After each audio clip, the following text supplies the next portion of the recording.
হেই, কি অবস্থা সবার? মেগাস্টার শাকিব খানের প্রিন্স মুভির এক্সপ্লেনেশনে আপনাকে স্বাগতম। মুভির আসল মজা পেতে অবশ্যই হলে গিয়ে মুভিটা দেখবেন। মুভিতে একটু জটিলভাবে উপস্থাপন করা হয়েছে, যে কারণে অনেকেই বুঝতে পারেন নাই। তাদের জন্যই আমার এই এক্সপ্লেনেশনটি। ভিডিও না টেনে পুরো গল্পটি দেখুন, তাহলেই আসল রহস্য বুঝতে পারবেন। মুভির শুরুতেই কয়েকটা দৃশ্যপট দেখানো হয়, এগুলো ভালোভাবে মনে রাখবেন। প্রথম দৃশ্যে আমরা দেখতে পাই সময়ের জনপ্রিয় নায়িকা তাসনিয়া ফারিনকে। মুভিতে তার নাম দিলরুবা। দিলরুবা একটা মিউজিক ভিডিও করছিল, তখন তার একটা এমার্জেন্সি কল আসে। মুহূর্তেই তার হাসি মুখটা মলিন হয়ে যায় এবং সে তাড়াতাড়ি শুটিং বাদ দিয়ে চলে যায়। এরপর দুইটা দৃশ্য একসাথে, একটা প্রাইভেট কার কোথাও যাচ্ছে, অন্যদিকে কেউ একজন টিফিন গাড়িতে খাবার নিয়ে যাচ্ছে। ওদিকে নায়িকা দিলরুবা কারোর জন্য অপেক্ষা করছে। সামনে কাঁটাতারের বেড়া। আবার টিফিন গাড়িতে খাবার নিয়ে একজন জেলে ঢোকে। জেলখানাতে বন্দি ঢাকার মাফিয়া পাঠান। পাঠান ফোনে কাউকে শেষ করে দেওয়ার হুকুম দিচ্ছে। এদিকে দিলরুবার সামনে সীমান্তের কাঁটাতারের বেড়া কেটে কেউ একজন এই পাশে চলে আসে। তারপর দিলরুবা তাকে নিয়ে রওনা দেয়। এদিকে পুলিশ স্টেশনে কেউ একজন ফোন করে বলে যে ও চলে এসেছে। তখন অফিসের দিনার তার ফোর্স নিয়ে বেরিয়ে পড়ে। দিলরুবা সেই আগন্তুককে নিয়ে একটা প্রাসাদে নামিয়ে দেয়, যেখানে কিছু আন্ডারওয়ার্ল্ডের লিডাররা মিটিং করছিল। এবার সামনে আসে মেগাস্টার শাকিব খান অর্থাৎ প্রিন্স। মুহূর্তেই সে ওই লিডারগুলোকে শেষ করে দেয়, কিন্তু এরই মধ্যে অফিসার দিনার তার টিম নিয়ে প্রিন্সকে ঘিরে ফেলে। প্রিন্সকে সারেন্ডার করতে বলা হয়। প্রিন্স হাত তুলে সারেন্ডার করে ঠিকই, একটু পরেই তাদেরকে বাইরে দেখা যায় আর ওই প্রাসাদটাই বুম হয়ে যায়। এরপর পুলিশের একটা টিম রাস্তা থেকে ফয়সাল নামের এক ছেলেকে তুলে নিয়ে যায়। মূলত একটা সময় এই ফয়সাল প্রিন্সের হয়ে কাজ করত। থানায় নিয়ে ফয়সালকে আচ্ছা মতো বানানো হয়। ডিম থেরাপি, কারেন্টের শক থেরাপি, নখ তুলে নেওয়া সহ সব রকমের চেষ্টা করা হয়, কিন্তু ফয়সাল মুখ খোলে না।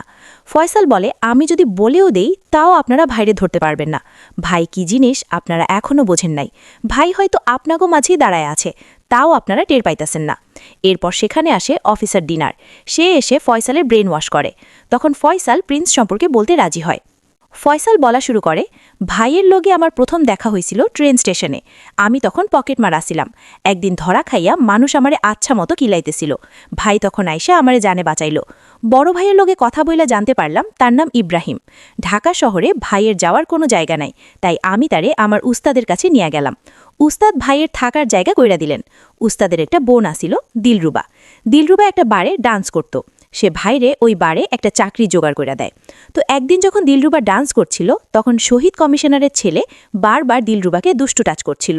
মেয়েদের যেটা স্বভাব আর কি, পচা ড্রেস পরে সামনে ডান্স করবে, কিন্তু তাকে টাচ করলে দোষ। দিলরুবা বারবার ছেলেটাকে সরিয়ে দিচ্ছিল, আর ইব্রাহিম দূর থেকে দেখছিল। একসময় ছেলেটা দিলরুবাকে উপরে নিয়ে যেতে চায়। এত সময় ইব্রাহিম দূর থেকে শুধু দেখছিল। এবার সে কমিশনারের ছেলেকে উচিত শিক্ষা দিতে শুরু করে। এখানে ভালো একটা ফাইটিং হয়, তবে কমিশনারের ছেলের গায়ে হাত তোলার অভিযোগে পুলিশ ইব্রাহিমকে ধরে নিয়ে যায় এবং থানায় গিয়ে তাকে অনেক মারা হয়। তবে পুলিশের মায়ের শহীদ কমিশনারের মন মতো হচ্ছিল না, তাই এবার সে নিজেই কয়টা দেয়। এরপর ইব্রাহিমের ওপর অস্ত্র মামলা দিয়ে জেলে পাঠানো হয়। জেলে গিয়ে ইব্রাহিম খুব অসুস্থ হয়ে পড়ে, আর এমন অসুস্থ অবস্থায় একদিন ইব্রাহিম গোপালের নজরে পড়ে। ওই সময় গোপাল ছিল পুরা ঢাকার ত্রাস। সে যখন জানতে পারল যে কমিশনারের ছেলেকে মেরে ইব্রাহিম জেলে এসেছে, তখন গোপাল ইব্রাহিমের চিকিৎসার ব্যবস্থা নেয় এবং সে নিজ হাতে ইব্রাহিমের সেবা করে তাকে সুস্থ করে তোলে। তারপর একদিন গোপাল ইব্রাহিমকে বলছিল, এই দুনিয়া কিসের উপর চলে জানিস? ক্ষমতার উপর। আর ঢাকা চলে আন্ডারওয়ার্ল্ডের উপর। তুই যদি একবার ঢাকার কিং হতে পারিস, তাইলে পুরা ঢাকা তোর। এসব কথা ইব্রাহিমকে বলার কারণ হলো, আসলে গোপাল রত্ন চিনতে ভুল করত না। সে ইব্রাহিমের ভেতরের দম ঠিকই বুঝতে পেরেছিল। কথার মাঝে একজন এসে একটা চিঠি দিয়ে যায়। গোপাল চিঠিটা ইব্রাহিমকে দিয়ে বলে, নে, তোর জামিন হয়ে গেছে। ইব্রাহিম তো ভীষণ খুশি। এত তাড়াতাড়ি তার জামিন হবে সে কল্পনাই করে নাই। গোপাল বলে, বের হয়ে আমার একটা কাজ করে দিতে পারবি? আমার 2টা বিদেশি কবুতর একটা জায়গায় রাখা আছে। কবুতর 2টা উদ্ধার কইরা নিজের কাছে রেখে দিবি। আমি বের হয়ে তোর কাছ থেকে নেব। ইব্রাহিম ছাড়া পেলে সবাই তাকে ফুলের মালা দিয়ে বরণ করে নেয়। এরপর ফয়সাল, দিলরুবার ভাই আর ইব্রাহিম মিলে কবুতর উদ্ধারে করতে যায়। ঠিকানা মতো গিয়ে তারা 2টা পিস্তল পায়। এবার ফয়সাল আর দিলরুবার ভাই সেই কবুতর 2টা কোমরে নিয়ে ভাব দেখানো শুরু করে। কমিশনারের ছেড়ে মাসুদ আর লিটন অবাক হয়ে যায়। এরপর সুযোগ বুঝে মাসুদ আর লিটন দিলরুবা আর তার ভাইকে তাড়া করে এবং দিলরুবার ভাইকে শ্যুট করে দেয়। দিলরুবা কোনো মতে পালিয়ে বাঁচে। কমিশনারের ছেলে কবুতর 2টা নিয়ে নেয়। কবুতর তো ছিল গোপালের। সেসব ঘটনা শুনে গোপাল ইব্রাহিমকে বলে, তোরা আমার বাড়িতে চলে আয়। ফয়সাল আর ইব্রাহিম চলে যায় গোপালের বাড়ি। বিশাল আলিশান এক বিল্ডিং। গোপাল তাদের উপরে ডেকে নেয়। গোপালের বউ গঙ্গা বেশ মিশুক একজন মানুষ, ইব্রাহিমকে সহজেই আপন করে নেয়। এরপর গোপাল ইব্রাহিমকে তার লোকদের সাথে পরিচয় করিয়ে দেয়। একজনের নাম ফেন্সি মান্নান, আরেকজন নুরা ডাক্তার, আরেকজন সাহেব আলী মণ্ডল, অন্যজন জর্দাবাবু এবং সবশেষ গোল্ডেন ফারুক। এদের সবাই বিশেষ কাজে এক্সপার্ট। গঙ্গা বৌদি সবাইকে চা দেয় আর ইব্রাহিমকে বলে, এই পোলাপানদের সবাইকে আমারই সামলাইতে হয়। এরপর সবাই ছাদে গিয়ে আলোচনা করছিল। তখন শহীদ কমিশনারের ছেলে আর তার বন্ধু আসে আর গোপালের সামনে 2টা কবুতর রেখে সেগুলো বিক্রি করতে চায়।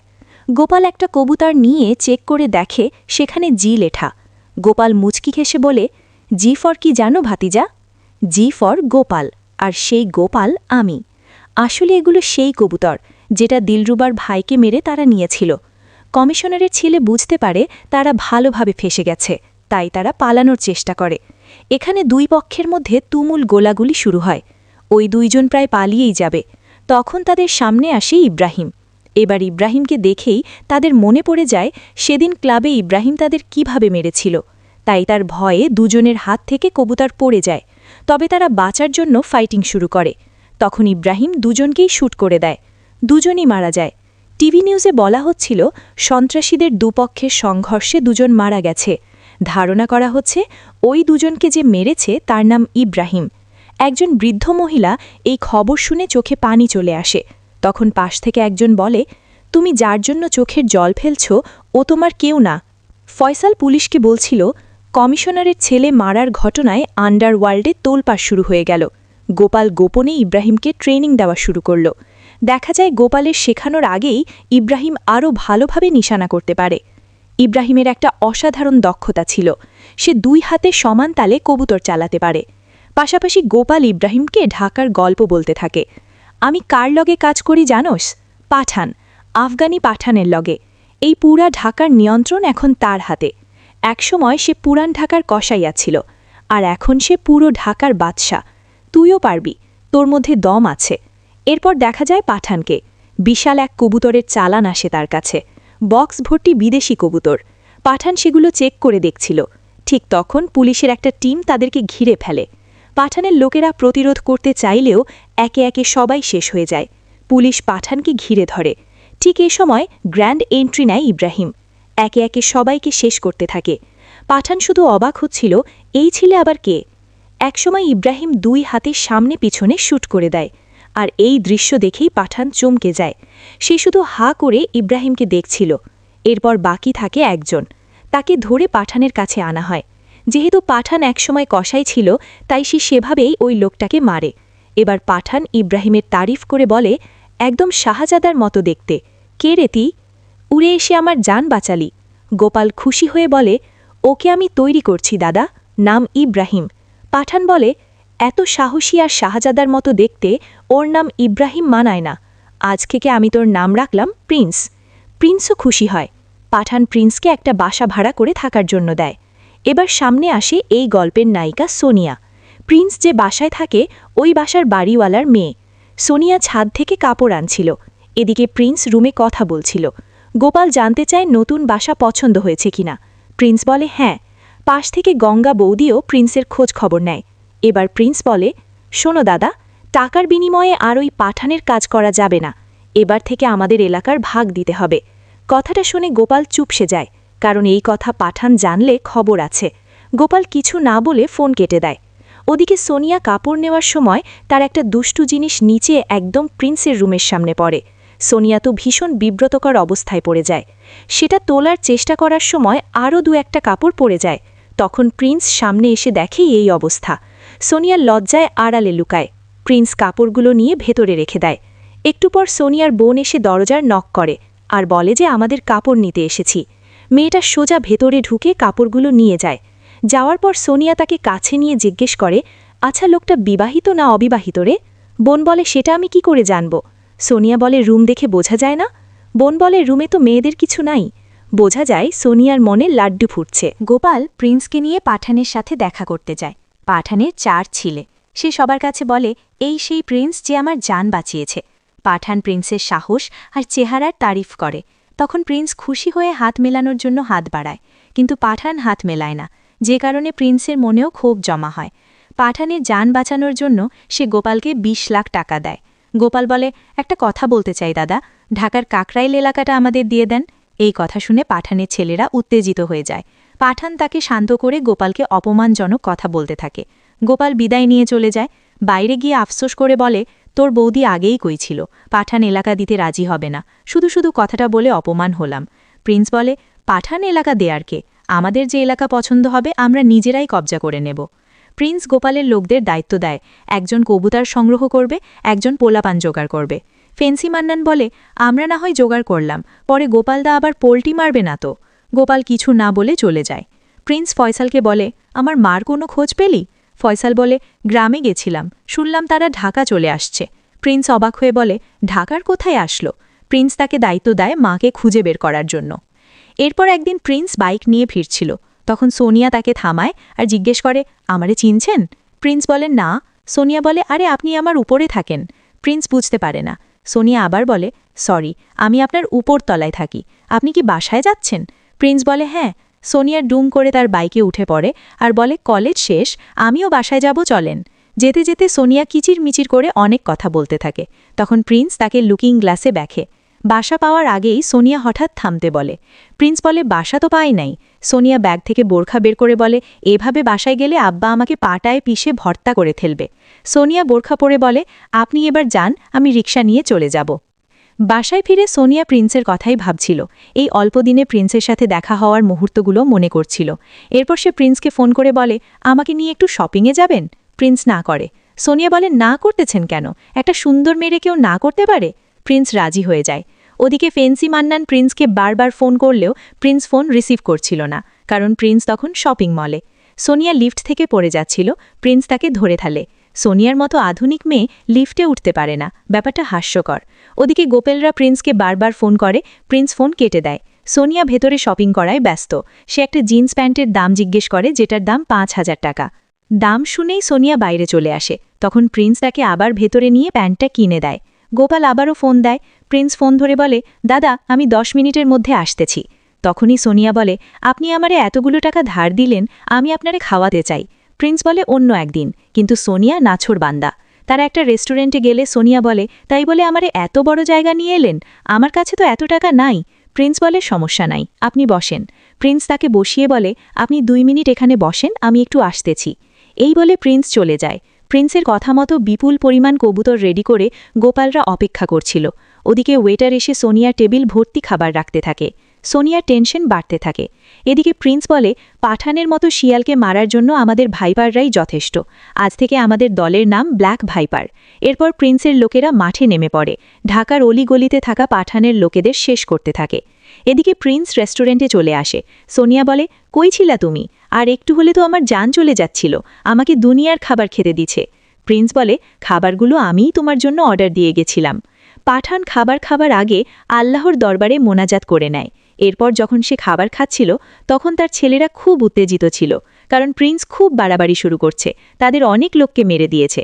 পাঠান খাবার শেষ করে বলে, উত্তেজিত হয়ে সবকিছু সমাধান করা যায় না, কিছু কাজ বুদ্ধি দিয়ে করতে হয়। প্রিন্স রুমেই ছিল, তখন সোনিয়া দরজায় নক করে। সে প্রিন্সের জন্য নাস্তা নিয়ে এসেছে এবং কাল যে শপিং করল সেগুলো ট্রায়াল দিবে, কারণ বাসায় জিন্স পরা দেখলে বাবা রাগ করবেন। সোনিয়া দরজা বন্ধ করতে গিয়ে দেখে দরজা নষ্ট। প্রিন্স বলে, তোমার বাবার বাড়ির দরজা নষ্ট, আমি কি করতে পারি? প্রিন্স একটা কাপড় দিয়ে পর্দার মতো করে দেয়। সোনিয়া বলে, তুমি কিন্তু এদিকে তাকাবে না। কিন্তু মন কি আর তাই মানে? সোনিয়া চেঞ্জ করে, প্রিন্স ঠিকই সেই দৃশ্য উপভোগ করে। সোনিয়া রেডি হয়ে আসলে প্রিন্স অবাক নয়নে দেখতে থাকে। সোনিয়া জানতে চায়, কেমন লাগছে? প্রিন্স বলে, সুন্দর। সোনিয়া বলে, শুধু সুন্দর না, বলবা অনেক সুন্দর। এরপর তারা হারিয়ে যায় স্বপ্নের রাজ্যে। এখানে সুন্দর একটা গান হয়। সন্ধ্যায় প্রিন্স সোনিয়াকে নামিয়ে দেয়।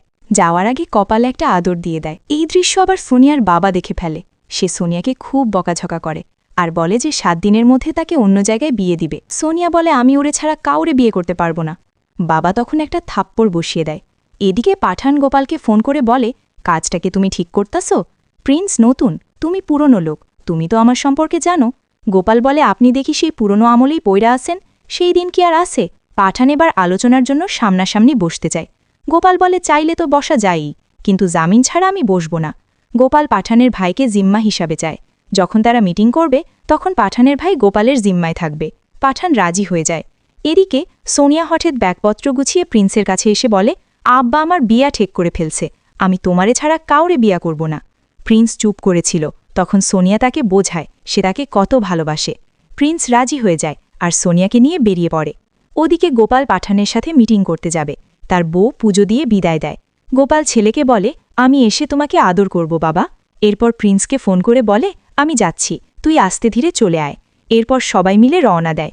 সবাই একটা জঙ্গল বাড়িতে যায়। ওদিকে প্রিন্স কাজী অফিসে গিয়ে সোনিয়াকে বিয়ে করছে।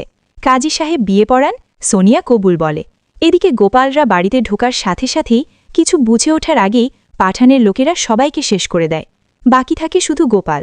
ওদিকে প্রিন্সও কবুল বলে দেয়। গোপালকে পাঠানের পায়ের কাছে এসে রাখা হয়। পাঠানের চোখে পানি চলে আসে। সে কাঁদতে কাঁদতে বলে যে, তুই এটা কি করলি গোপাল? তুই আমার কত পুরনো লোক, তুই এটা করতে পারলি? বলতে বলতে কসাই স্টাইলে সে গোপালকে শেষ করে দেয়। তারপর তার ছেলেকে বলে, দেখ তো সবাই মরছে কিনা। তারা গিয়ে দেখে ফেন্সি মান্নান এখনও জীবিত। তাকে পাঠানের সামনে আনা হয়। এর মাঝে দেখা যায় গোপালের বউ বাচ্চাকে নিয়ে ফিরছিল। তখন পাঠানের লোকেরা বাচ্চাটাকে শ্যুট করে। তখন গোপালের বউও তাকে মেরে ফেলে, কিন্তু বাচ্চাটা মারা যায়। এদিকে পাঠান মান্নানকে বলে, তুই ফোন করে বলবি এদিকে সব ঠিক আছে, আমার ভাইকে ছেড়ে দিতে। মান্নান তাই করে আর পাঠানের ভাইকে ছেড়ে দেয়া হয়। তাই পাঠানও মান্নানের জীবন ভিক্ষা দিয়ে দেয়। অন্যদিকে প্রিন্স সোনিয়ার বাসর সাজানো হয়েছে। প্রিন্স বলে, আজকের দিনটা আমার কাছে বিশেষ দিন, কারণ আজকে আমি তোমারে আমার করে পাইছি।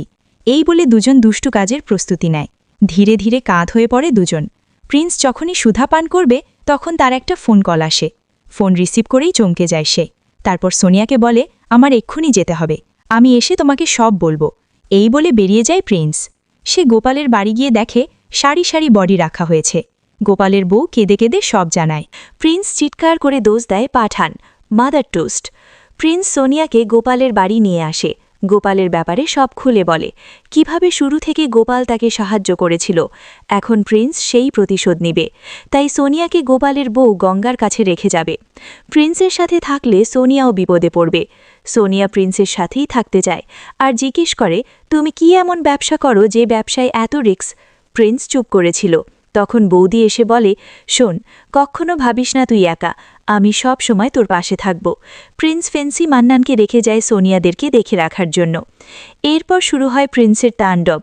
শহরের অলি গলি, রাস্তা, বস্তি, সদরঘাট সবখানে খুঁজে খুঁজে পাঠানের লোকদের শেষ করা হয়। ঢাকা শহরের পুরো রাজত্ব নিজের কবজায় নিয়ে নেয় প্রিন্স। এখানে পাঠানের শুধু রাগ জমানো ছাড়া কিছুই করার থাকে না। তাই এবার সে প্রিন্সকে ফোন করে আর একটা সমঝোতা করার জন্য বসতে চায়, যেমনটা পাঠান গোপালকে ডেকে নিয়েছিল। প্রিন্স রাজি হয়, কিন্তু সে কোনো জামিনের কথা বলে না, কারণ প্রিন্স একাই 100। পাঠান বলে, সামনে আশুরার দিনে আমার বাড়িতে চলে আয়। আশুরা হলো শিয়াদের একটা ধর্মীয় অনুষ্ঠান, যেদিন মানুষ খালি গায়ে নিজেরাই নিজেদের পিঠে আঘাত করে। পাঠানের বাড়িতে সেদিন এই অনুষ্ঠান চলছিল। তখন হঠাৎ একটা গাড়ি এসে থামে। পিয়ানোতে একটা মধুর আওয়াজ শোনা যায়। পাঠান খুশি হয়ে বলে, বাহ, এই শুভ দিনে ব্যান্ড পার্টি খবর দিয়েছিস নাকি? ঠিক তখন গাড়ি থেকে নামে প্রিন্স, হাতে পিয়ানো। পাঠান অবাক হয়ে তাকিয়েছিল। কেউ কিছু বুঝে ওঠার আগেই পিয়ানোটা মেশিন গানে রূপ নেয় আর সব কিছু ঝাঁঝরা করতে থাকে প্রিন্স। বাতাসে তখন শুধু মানুষ উড়ে যাচ্ছে। মুহূর্তেই পাঠানের রাজপ্রাসাদ পুরনো ভাঙা দালানে রূপ নেয়। পাঠান কোনো মতে পালিয়ে বাঁচে। যখন এই মুভির ট্রেলার রিলিজ হয় তখন এই দৃশ্যটা নিয়ে ট্রল হয়েছিল, এত মানুষ খালি গায়ে পড়ে আছে কেন? এটাই ছিল মূল কারণ। এবার নিশ্চয়ই যুক্তিসঙ্গত মনে হয়েছে। এই ঘটনার পর পুরো পুলিশ প্রশাসন কেঁপে ওঠে। পুলিশ হন্যে হয়ে প্রিন্সকে খুঁজতে থাকে। দিনার জানতে পারে নায়িকা দিলরুবার সাথে একসময় প্রিন্সের পরিচয় ছিল, তাই তাকে ধরে আনার নির্দেশ দেয়। হায়ার অথরিটি পুলিশ অফিসার দিনারকে নির্দেশ দেয় যেভাবেই হোক প্রিন্সকে গ্রেফতার করতে হবে। এবার দেখা যায় ঢাকা 2 আসনের এমপি ফেরদৌসকে। পাঠান তার কাছে সাহায্য চাইতে এসেছে। এমপি পাঠানকে বলে, বাইরের পরিস্থিতি ভালো না, প্রিন্স আপনাকে শেষ করে দেবে, তাই এখন থেকে আপনাকে ভেতরে থাকতে হবে, অর্থাৎ জেলের মধ্যে। পাঠান রেগে যায়, ক্ষমতায় আসার আগে আপনি আমাদের কাছে নিচু গলায় সাহায্য চান, আর এখন বড় গলায় বলছেন প্রিন্সকে ধরতে পারবেন না। পাঠান চলে যায়। অফিসার দিনার এবং অফিসার জুলফিকার প্ল্যান করে কিভাবে প্রিন্সকে ধরার অপারেশন করা হবে। এই সময় দিনার বলে যে আমি জানি প্রিন্স তোমার ছোট ভাই, আমি তোমাকে কিভাবে বিশ্বাস করব যে প্রয়োজন হলে তুমি তাকে গুলি করবে না। জুলফিকার বলে আমার দায়িত্বের কাছে কখনো ভাই বড় নয়। দিনার জানতে চায় তুমি তো দেশের জন্য কাজ করো, কিন্তু প্রিন্স কেন এমন হয়ে গেল। তখন জুলফিকার বলে আমরা গ্রামের একটা মধ্যবিত্ত পরিবার ছিলাম। প্রিন্স গ্রামে মিলি নামের একটা মেয়েকে ভালোবাসত। আমাদের গ্রামের এক প্রভাবশালীর ছেলে আবার মিলিকে পছন্দ করত। মিলি তার প্রস্তাব রাজি না হওয়াতে তাকে অ্যাসিড মারা হয়। তারপর মেয়েটি নিজের জীবন দেয়। এই ঘটনা প্রিন্সকে গভীরভাবে নাড়া দেয়। প্রিন্স ওই প্রভাবশালীর ছেলেকে সবার সামনে পরপারে পাঠিয়ে দেয়। তারপর সে চলে আসে ঢাকায়। দেখা যায় ঢাকার আন্ডারওয়ার্ল্ডের লিডাররা একটা মিটিং করছে। তাদের মধ্যে একজন প্রিন্সকে লিডার মানতে নারাজ। প্রিন্স তাকে শেষ করে দেয় আর বলে আমার সাথে যে ধান্দা করবে তার জন্য মিষ্টি, আর আমার শত্রুর সাথে যে ধান্দা করবে তার জন্য বুলেটের বৃষ্টি। ওদিকে পুলিশ নায়িকা দিলরুবাকে জিজ্ঞাসাবাদের জন্য ধরে আনে। অফিসার ডিনার তার কাছে জানতে চায় প্রিন্স কোথায়। দিলরুবা এবার কথা পেঁচাতে থাকে, কোন প্রিন্স? আমাদের শুটিং সেটে তো কোনো প্রিন্স নাই। শুটিংয়ের বাইরে অনেক প্রিন্সকে চিনি, আপনি কোন প্রিন্সের ব্যাপারে জানতে চাচ্ছেন? দিনার বলে আন্ডারওয়ার্ল্ডের ডন প্রিন্সকে আপনি চিনেন না। দিলরুবা বলে তাকে তো সবাই চেনে, আপনি আমরা সবাই চিনি। এবার দিনার ফয়সালকে সামনে আসে। দিলরুবা বুঝতে পারে সে আর কিছু লুকাতে পারবে না। দৃশ্যপট ফ্ল্যাশব্যাকে যায়। দিলরুবা তখন জনপ্রিয় নায়িকা। একদিন প্রিন্স তার সাথে দেখা করতে আসে। অনেক দিন পর প্রিন্সকে দেখে দিলরুবার ভেতরে পুরনো আবেগ ফিরে আসে। আসলে দুজনই দুজনকে পছন্দ করত, কিন্তু কেউ কিছু বলার আগেই তারা আলাদা হয়ে গিয়েছিল। দিলরুবা নিজের গাড়িতে প্রিন্সকে নামিয়ে দিতে যায়। প্রিন্স বলে সেদিন আমি তোমাদের বাড়িতে গিয়ে দেখি বাইরে তোমার ভাইয়ের বডি পড়ে আছে। তারপর থেকে তোমাকে কত খুঁজছি, কোথাও পাই নাই। দিলরুবা বলে কিন্তু আমি ঠিকই তোমার খোঁজ রাখছি। দিলরুবা বলে আগামীকাল আমার জন্মদিন, কাল আমার বাড়িতে এসো। বলতে বলতে পুলিশ দিলরুবার গাড়ি থামায়। তখন প্রিন্সকে গাড়িতে দেখা যায় না। দিলরুবা একজন নায়িকা হওয়াতে পুলিশ গাড়ি চেক না করে ছেড়ে দেয়। পরদিন প্রিন্স দিলরুবার বাড়িতে আসে। দিলরুবা সুন্দর করে সাজুগুজু করে সুগন্ধি পারফিউম নিয়ে প্রিন্সের জন্য অপেক্ষা করছিল। প্রিন্স ফুলের তোড়া আর একটা উপহার নিয়ে ভেতরে আসে, কিন্তু দিলরুবা কোথাও নেই। হঠাৎ পেছন থেকে এসে প্রিন্সকে ধরে বসে। দুজনের মধ্যে কারেন্ট উঠে যায়। প্রিন্স তাকে একটা লকেট দেয়। দিলরুবা চুল সরিয়ে সেটা পরিয়ে দিতে বলে। কেক কাটা হয়। ঠোঁটের কোণে লেগে থাকা কেক মুছে দিতে দুজন অনেক কাছে চলে আসে। প্রিন্স দিলরুবার সুধা পান করতে যাবে। দিলরুবা চোখ বন্ধ করে ফেলে। তখন প্রিন্স নিজেকে সরিয়ে নেয় আর বলে যে তার একটা কাজ আছে, এই বলে চলে যায়। আর কিছুদিন পর নতুন নির্বাচন। ঢাকা ২ আসনের রানিং এমপি প্রিন্সের কাছে সাহায্য চায় তাকে আগামীর এমপি বানানোর জন্য। ঠিক এভাবেই সে আগে পাঠানের কাছেও সাহায্য চাইত, কিন্তু এবার তো প্রিন্স ঢাকার ডন। ফেরদৌস প্রিন্সকে বলে আমি এমপি হতে পারলে আগামী ৫ বছর আপনার কোনো বিচার নাই। এমনকি সে প্রিন্সের পায়ে ধরেও ভিক্ষা চায়। প্রিন্স রাজি হয়ে যায়। এরপর দেখা যায় ফেরদৌসের নির্বাচনী প্রচারণায় প্রিন্স সবার কাছে ভোট চায়। তখন ওই এলাকায় থাকা প্রিন্সের মা দূর থেকে প্রিন্সের কথা শুনে চোখের পানি ফেলে। এরপর নির্বাচন চলে আসে। ভোটের শুরুর দিকে দেখা যায় সবাই ফেরদৌসের প্রতিপক্ষকে ভোট দিচ্ছে। তাই প্রিন্সের লোকেরা একটা ঝামেলা বাঁধিয়ে দেয় এবং ভোট কারচুপি করে ফেরদৌস জিতে যায়। সবাই খুব আনন্দ করছিল। তখন দিলরুবা বলে এই আনন্দে একটা পার্টি না হলে চলে নাকি? শুরু হয় পার্টি। সবাই বেশ ঝাঁকানাকা গান করে। ফ্যান্সি মান্নান টিভিতে সেই গান দেখছিল আর বলছিল এই নায়িকা বাস্তবে একটুও ভালো না। সোনিয়া জিজ্ঞেস করে আপনি বাস্তবে দেখছেন নাকি? মান্নান বলে আরে দেখছি না, ভাইয়ের লোকে কত ঘুরছে। গঙ্গা তাকে চুপ করতে বলে। সোনিয়া বলে আমি যা বোঝার বুঝে গেছি, এই জন্যই আমাকে এখানে রেখে সে একা একা থাকে। প্রিন্সের লোকেরা বাজার থেকে চাঁদা তুলছিল। তখন কিছু ছেলে এসে বলে আজ থেকে সবাই এমপি সাহেবের নামে চাঁদা দিবে, তোরা আর বাজারে আসবি না। প্রিন্সকে এই ব্যাপারে জানানো হলে প্রিন্স বুঝতে পারে নির্বাচনে জিতে ফেরদৌস পোল্টি মারছে। এর মধ্যে সোনিয়া সেখানে আসে এবং দিলরুবার ব্যাপারে জিজ্ঞেস করে ঝামেলা বাঁধিয়ে দেয়। তখন বৌদি তাদেরকে থামায়। প্রিন্স বেরিয়ে যায় আর ফেরদৌসকে বলে ক্ষমতায় বসেই চেহারা বদলায় ফেলাইছেন, ক্ষমতা কিন্তু চিরস্থায়ী না। সেখানে পাঠানো ছিল, সেও প্রিন্সকে বোঝায় তাদের হাত কত লম্বা। এর মধ্যে সেখানে শহীদ কমিশনারও চলে আসে। প্রিন্স বুঝতে পারে ওরা সবাই একজোট হয়েছে। প্রিন্স বেরিয়ে যায়। এবার প্রিন্সের লোকেরা একে একে সব লিডারকে ওপারে পাঠিয়ে দেয় এবং সব শেষ শহীদ কমিশনারকেও শেষ করা হয়। ফেরদৌস আইনশৃঙ্খলা বাহিনীকে নির্দেশ দেয় প্রিন্সকে ধরার জন্য অভিযান চালাতে। বিপুল পুলিশ মাঠে নেমে পড়ে। এবার একটা দৃশ্যে দেখা যায় দিলরুবা আবার কাউকে সীমান্ত পার করে দিচ্ছে। যেমনটা আমরা একদম শুরুতে দেখেছিলাম, দিলরুবা কাউকে ভেতরে নিয়ে আসছে। এই দৃশ্যটা মনে রাখবেন। প্রিন্স একটা মিটিং করছিল, তখন পুলিশ সেখানে অ্যাটাক করে। এখানে দারুণ একটা ফাইটিং সিন হয়। সব শেষ, প্রিন্সের ভাই জুলফিকার প্রিন্সকে ধরে ফেলে।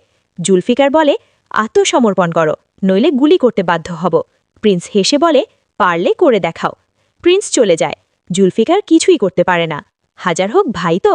দিনা টিম নিয়ে আবারও প্রিন্সকে ধাওয়া করে। চারদিক থেকে প্রিন্সকে ঘিরে ফেলা হয়। এবার প্রিন্স আবারও তার সেই পিয়ানো গান নিয়ে সবাইকে উড়িয়ে দেয়। তারপর বাসায় ফিরে সোনিয়াকে বলে, হাতে একদম সময় নেই, চলো তাড়াতাড়ি। সোনিয়া যেতে চায় না। সে বলে, আমি তোমাকে বিশ্বাস করি না। সে প্রিন্সকে নিশানা করে। তখন মান্নান বলে, কি করছেন ভাবি? ভাই আপনাকে কলিজা দিয়ে ভালোবাসে, তারে আপনি মারতে পারবেন? দেন, আমার কাছে দেন। এবার মান্নান নিশানা করে বলে, সে আসলে এতদিন পাঠানের হয়ে কাজ করছে। একদিন পাঠান তাকে জেলে ডেকে নিয়ে লোভ দেখায়। সেদিন থেকেই সে পাঠানের হয়ে কাজ করে। সোনিয়াকে দিলরুবার ব্যাপারে ভুল বোঝায়। ভাই তো মাঝে মাঝেই সোনিয়াকে নিয়ে নেপাল যায়। শুনছি দিলরুবার নাকি বাচ্চা পেটে। আর গোপাল যে উপরে বসে লুডু খেলছিল, সেটাও মান্নানের জন্য। সেদিন তার কারণেই পাঠান গোপালকে মারতে পেরেছিল। এবার মান্নান প্রিন্সকে মারতে যাবে। ঠিক তখনই বৌদি পিছন থেকে মান্নানকে মেরে দেয়। অন্যদিকে পুলিশ প্রিন্সের বাড়ি একদম ঘিরে ফেলে। প্রিন্স বৌদিকে সোনিয়ার সাথে পালিয়ে যেতে বলে। তারপর সে ফোনে কারোর সাথে কথা বলে। এর মধ্যে পুলিশ চলে আসে। প্রিন্স তখন শান্ত ছেলের মতো বসেছিল। তখন অফিসারের কাছে ফোন আসে আর বলা হয়, অপারেশন ক্যান্সেল করে চলে আসো। অফিসার নিরুপায় হয়ে চলে যায়। আসলে এখানে একটা রাজনৈতিক খেলা চলছিল।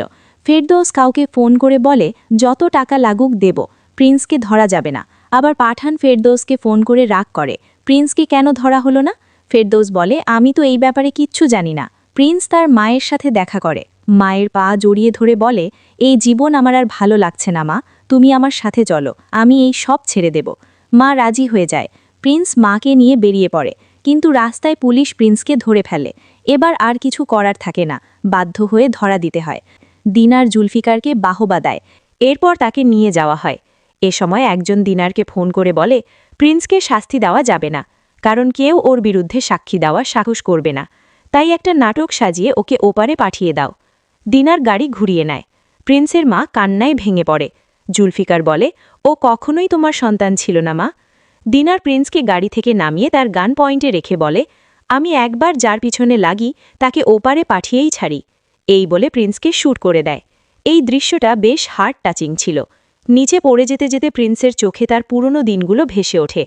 পাঠানো বাইরে বেরিয়ে আসে। প্রিন্সের ভাই জুলফিকারকে 20 লাখ টাকা দেয়। 20 লাখ কিভাবে বুঝলাম জানতে চাইলে কমেন্ট করবেন। এদিকে একসময় পানিতে তলিয়ে যায় প্রিন্স। এবার আসে এই মুভির টুইস্টের পালা। ইন্ডিয়া তামিলের একটা জায়গাতে প্রিন্সকে নতুন রূপে দেখা যায়। এবার অঙ্ক মেলানোর পালা। দিনার যখন প্রিন্সকে শ্যুট করবে, তখন তার কাছে একটা ফোন আসে। প্রিন্সকে ছেড়ে দিতে বলা হয়। দিনার কেকে স্যার বলে সম্মান করে। দিনার প্রিন্সকে বলে, যা, তোকে ছেড়ে দিলাম। এই বলে না মেরেই পানিতে ফেলে দেয়। এবার পুরনো দৃশ্য মেলানো যাক। পানি থেকে উঠে সে সেদিন দিলরুবার সাথে দেখা করেছিল। দিলরুবার মাধ্যমেই প্রিন্স বর্ডার পার হয়ে ভারতে পালিয়ে যায়। প্রিন্স কেন দিলরুবার সাহায্য নিল? কারণ প্রিন্স জানত দিলরুবা একজন নায়িকা, পুলিশ তাকে সন্দেহ করবে না। সেদিন প্রিন্সকে পার করে দিয়ে ফেরার সময় পুলিশ এটা বলেই দিলরুবার গাড়ি চেক না করে ছেড়ে দিয়েছিল। এখন প্রিন্স তামিল কাঁপাচ্ছে। আমাদের কাজ মুভি এক্সপ্লেন করা। যে কোনো মুভি রিলিজ হওয়ার পর এক্সপ্লেন চ্যানেলগুলো এক্সপ্লেন করে থাকে। এতে করে যাদের পক্ষে হলে গিয়ে মুভি দেখা সম্ভব হয় না এবং অনেকেই মুভির কাহিনী বুঝতে পারেন না, তারা এক্সপ্লেন দেখে। এক্সপ্লেন ভিডিও দেখে কেউ হলে মুভি দেখার ফিল পায় না। তাই অযথা কেন এক্সপ্লেন করলাম এটা বলে নিজের জন্ম পরিচয় তুলে ধরবেন না। অনেক কষ্টে গল্পটা সুন্দর করে তুলে ধরার চেষ্টা করলাম। কেমন হয়েছে জানাবেন। আর মুভির আসল মজা পেতে হলে গিয়ে দেখবেন। আজ বিদায় নিচ্ছি। আল্লাহ হাফেজ।